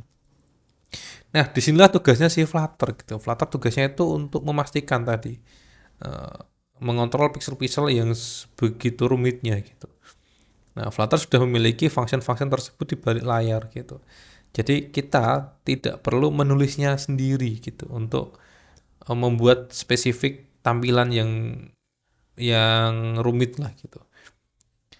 Nah, kita hanya perlu menggunakan function yang disebut pewarisan inheritance. Nah ini artinya kita akan membangun di atas kelas dasarnya, mendapatkan semua fitur dari kelas dasar tersebut dan hanya untuk yang akan menambahkan fitur baru di dalamnya. Jadi asalkan kita extend ke stateless ini, kita sudah bisa mengoverride function build-nya. Makanya kita tinggal urus kita mau buat apa di atasnya gitu. Urusan nanti tampilan ini akan dikonversi seperti apa jadi titik dan lain-lain itu urusannya si stateless widget ini adanya di material dot ini punya si Flutter gitu. Jadi itu diurus sama si Flutternya gitu. Itu. Teorinya seperti itu. Nah, cara pewarisan kelas yang sudah dibuat oleh Flutter adalah menggunakan kata kunci extend. Extend setelah nama kelas dan sebelum kurung kerawal ini yang memberitahu bahwa kelas ini akan mewarisi kelas lain dan kita hanya dapat memperluas atau mewarisi satu kelas dalam satu waktu. Jadi kalau extend seperti ini ya cuma satu kelas saja, nggak bisa nih extend stateless and stateful nggak bisa. Gitu. Nah, terus bagaimana bisa kita menggunakan kelas dan library yang telah disediakan oleh Flutter? Jawabannya ada di pubspec.yaml. Di file ini kita dapat melihat bahwa dependensi pertama yang secara default dibuat ketika membuat project Flutter adalah dependensi ke SDK Flutter nih. Dependensi Flutter. Flutter kemana SDK? SDK-nya siapa? Flutter. Makanya di awal kan kita install Flutter ya. Install Flutter, otomatis Flutter itu ada di komputer kita. Gitu. Nah ketika kita buat project di folder lain ya kan. Nah dia kan butuh Flutter. Makanya dia dependensinya SDK Flutter. Dia baca Flutter yang ada di komputer kita. Gitu. Di file ini kita dapat melihat bahwa dependensi pertama adalah di mana SDK ini terletak ada di folder lain di luar project ini ya tadi. Di folder di mana Flutter kita install gitu. Nah, dengan adanya dependensi SDK Flutter, kita dapat menggunakan semua kelas yang di dalam project kita untuk kita perluas lagi dengan cara extend ke kelas-kelas tersebut gitu. Di file ini pula nanti kita dapat menambahkan package-package lain yang sudah disediakan oleh Flutter ataupun yang dibuat oleh dev lain sudah dipublish dan library yang sudah ada di pub.dev gitu. Dalam penulisan package perhatikan spasi harus sejajar dengan package Flutter lain gitu. Jadi kalau teman-teman nambah package ya harus sejajar dengan ini. Kalau ini lebih satu satu spasi itu error nanti. Jadi harus jajar gitu. Karena YAML dia sensitif gitu dengan spasi gitu. Nah, terus setelah kita membuat kelas widget yang mengextend kelas stateless ya kan, ada metode yang wajib kita implement namanya build.context ini, build context ini. Nah, build context sendiri adalah objek khusus yang sudah disediakan oleh Flutter lewat material.dart ini, di mana dia akan selalu membawa informasi meta tentang widget tersebut yang akan diteruskan ke widget selanjutnya gitu. Nah, ini teks nanti dia akan dilempar lagi ke sini dan ke selanjutnya gitu. Nah, dalam contoh ini adalah material apps gitu. Jadi ini material apps ya kan konteks ke material apps gitu. Nah, terus kelas widget kita yang kita beri nama my apps ini membutuhkan kembalian berupa widget. Dan di sini saya akan menggunakan widget material app untuk kembaliannya. Material app ini adalah widget yang sudah disediakan oleh Flutter melalui kelas material app. Material app ini memiliki beberapa argumen yang dapat kita gunakan. Jenis argumennya adalah name argumen. Seperti contoh di samping.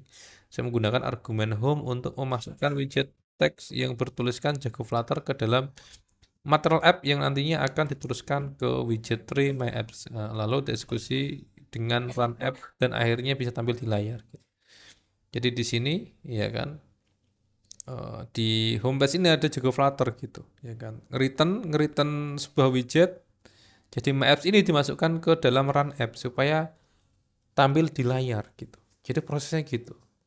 Proses bagaimana kita mendesain sebuah tampilan atau kita membuat sebuah tampilan dengan segala logiknya tampil di handphone bisa diklik-klik itu seperti itu.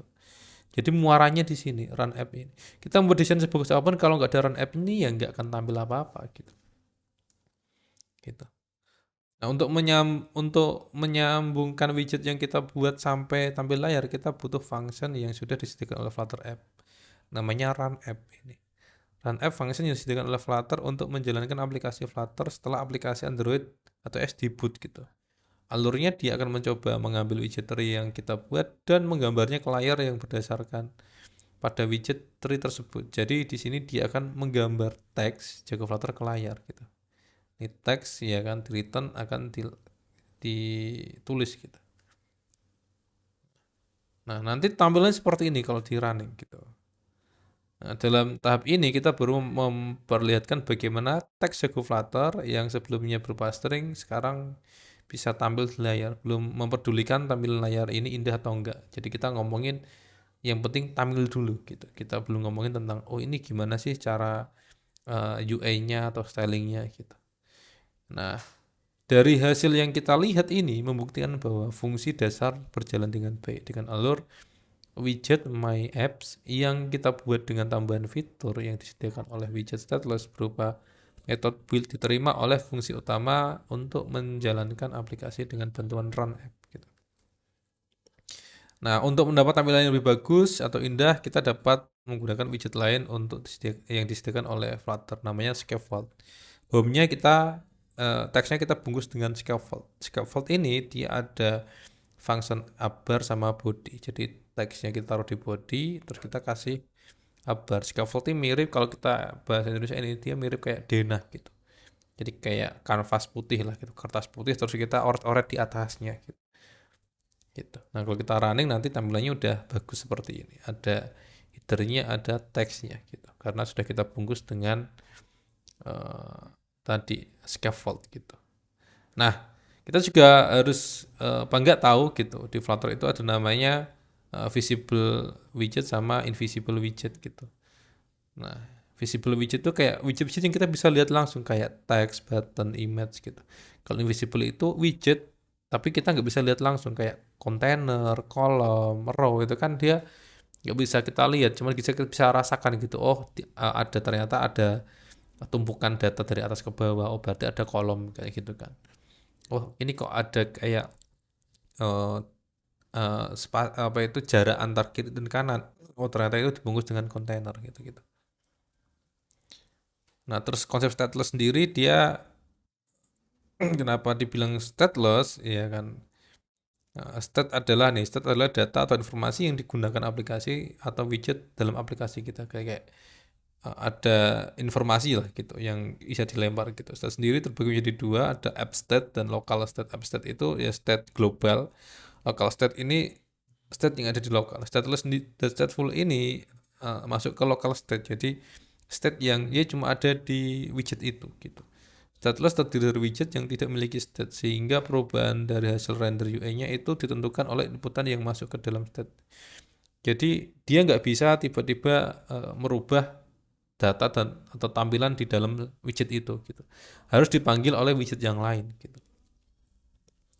Nah, kayak gini contoh kita pakai stateless terus di dalamnya ada uh, belajar gini. Ya, ada widget namanya showtext gitu.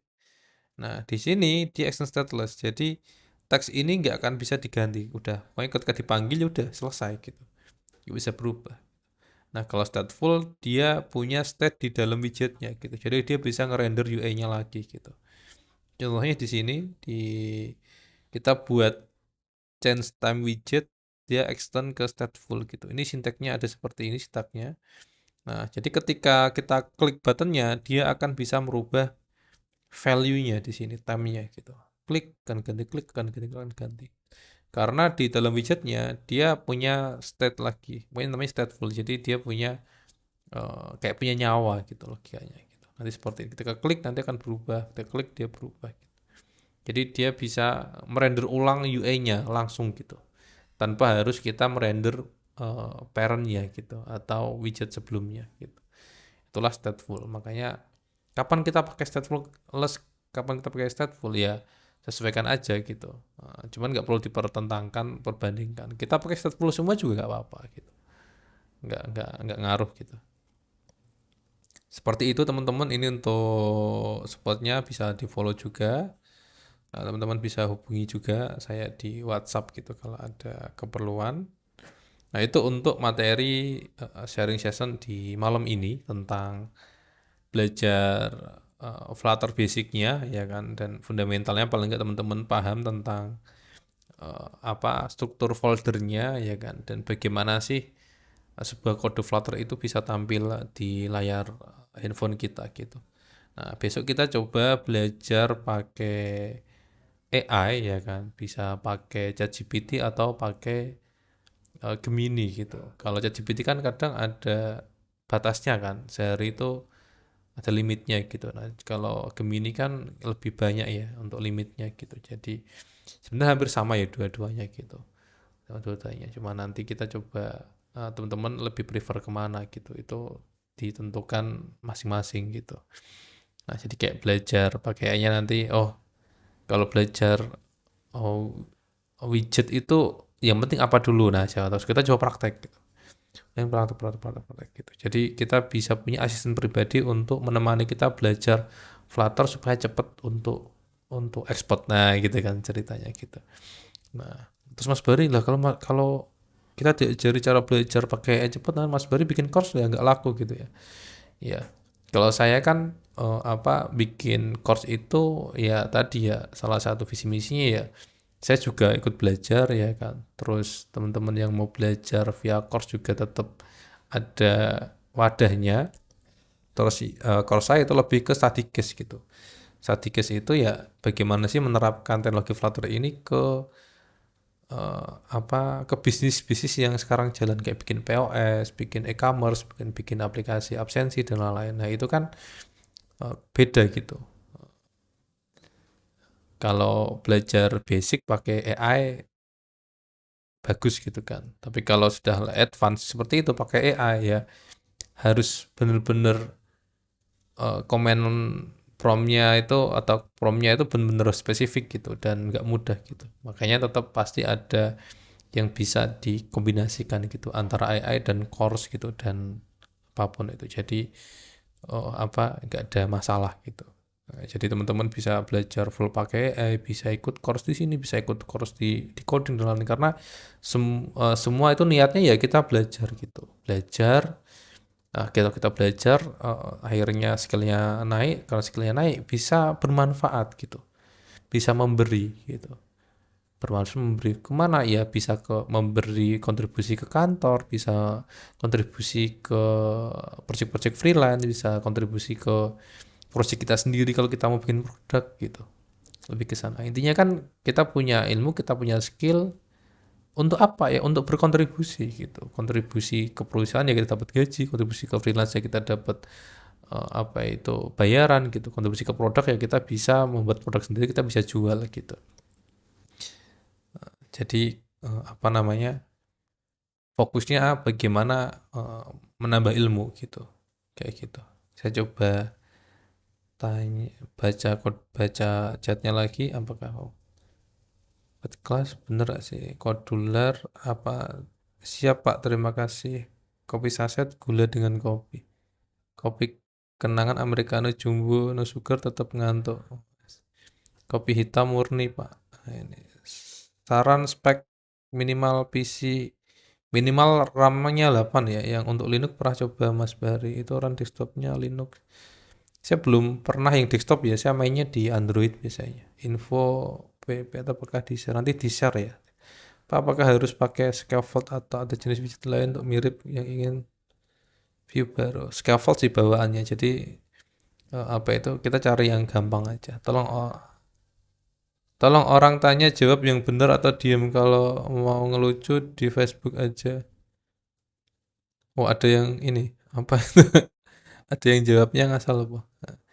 Dibuat ini ya, dibuat santai aja ya gitu. Jadi apa itu kita bisa ngontrol lah. Kita kalau bisa ngontrol diri kita, ngontrol tidak mudah tersinggung gitu, ngontrol emosi gitu. Karena dari situ nanti kita akan mudah untuk belajar, bergaul dan lain-lain gitu. Ya, karena apa ya kita bisa mengontrol diri kita lah gitu. Ya kan. Soal orang lain bercanda yaitu apa itu niatnya bercanda gitu. Kita tinggal tanggapi aja dengan positif ya teman-teman ya gitu. Karena tadi saya habis dengerin konsep apa itu kalau mau hidup tenang ya kita harus bisa mengontrol diri dan apa tidak baper lah istilahnya apa ya tidak mudah tersinggung gitu gitu ya. Mas Satria mungkin bisa coba diimplementasikan gitu. Oke gitu teman-teman untuk malam ini kita kumpul lagi besok mungkin teman-teman yang mau ngajak temennya bisa share juga linknya karena masih ada besok kita kumpul lagi, kita sharing-sharing tentang pengalaman, tentang sudut pandang gitu ya. Karena apa yang saya alami juga mungkin akan dialami oleh programmer-programmer lain gitu.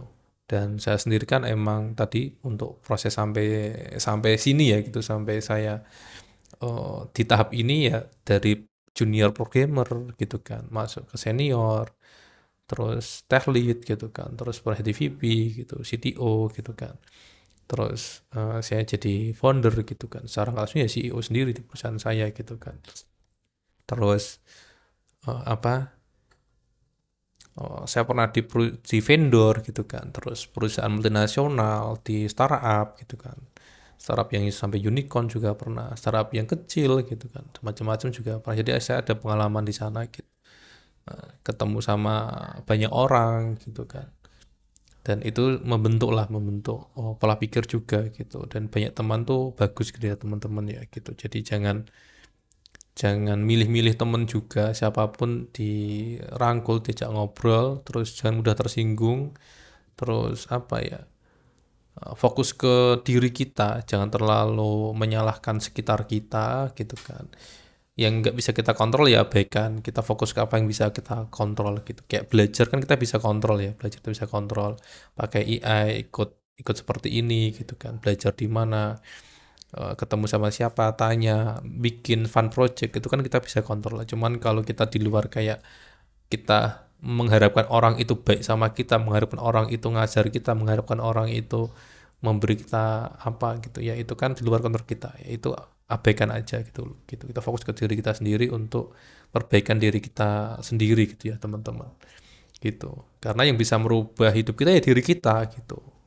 jangan berharap orang lain merubah diri kita berarti kita nggak bisa mengontrol diri kita gitu jadi kuncinya itu bagaimana kita bisa mengontrol diri kita apapun yang terjadi gitu.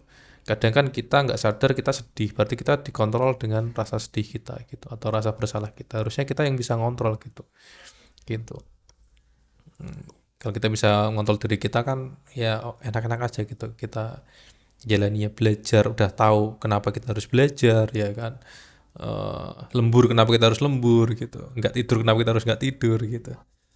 Nggak Facebookan, nggak online, nggak ini kenapa kita nggak online ya. Ya karena banyak prioritas yang akhirnya kita tahu prioritasnya gitu kita kenal diri kita tahu kita harus kita bisa mengendalikan diri kita tahu prioritas kita apa gitu jadi akhirnya tiap hari itu pasti sibuk gitu karena udah punya prioritas oh iya aku harus ini belajar ini saya menyelesaikan tugas ini saya harus ketemu sama orang ini Karena waktu itu terbatas ya teman-teman ya gitu. Sehari 24 jam itu kadang kurang gitu. Kalau kita tahu prioritas kita gitu. Karena worry-nya nanti kita telat sadarnya tiba-tiba udah umur 30, tiba-tiba umur 35, tiba-tiba umur 40 gitu. Iya kan. Selama masih tahu ya kita oh ya, jangan sampai telat lagi gitu.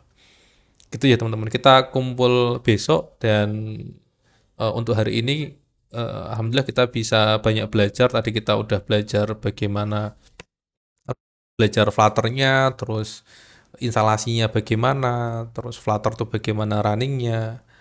Tadi kita udah belajar bagaimana Flutter itu jalan gitu kan. Nah, terus tanya jawab juga banyak tadi bagaimana cara belajar yang efektif dan lain-lain. Terus dan teman-teman di sini sudah membuktikan bahwa teman-teman serius dan punya keinginan untuk belajar Flutter, jadi harus diteruskan. Dan ingat teman-teman, yang sukses itu bukan yang memulai duluan, tapi yang sukses itu yang konsisten dengan niatnya itu gitu. Seperti teman-teman. Dan itu dari saya. Semoga teman-teman konsisten dan sukses. Kita ketemu besok. Dari saya cukup sekian. Teman-teman bisa lanjut di grup kalau masih ada yang kurang, dan teman-teman mau menjalin silaturahmi di grup, silahkan. Networking, bisa saling kenalan dan lain-lain. Dimanfaatkan aja grupnya, feel free gitu kan. Saya pantau kok gitu. Kalau ada yang spam-spam, nanti info aja, saya delete supaya tidak mengganggu percakapan gitu. Dan di sana kita fokus untuk apa itu ya, pokoknya kita bahas hal yang positif gitu. Ketika ada yang menyinggung dan lain-lain, lapor aja, nanti saya rapikan gitu. Gitu ya teman-teman ya. Dari saya cukup. Terima kasih. Sampai ketemu besok. Assalamualaikum warahmatullahi wabarakatuh. Thank you semuanya.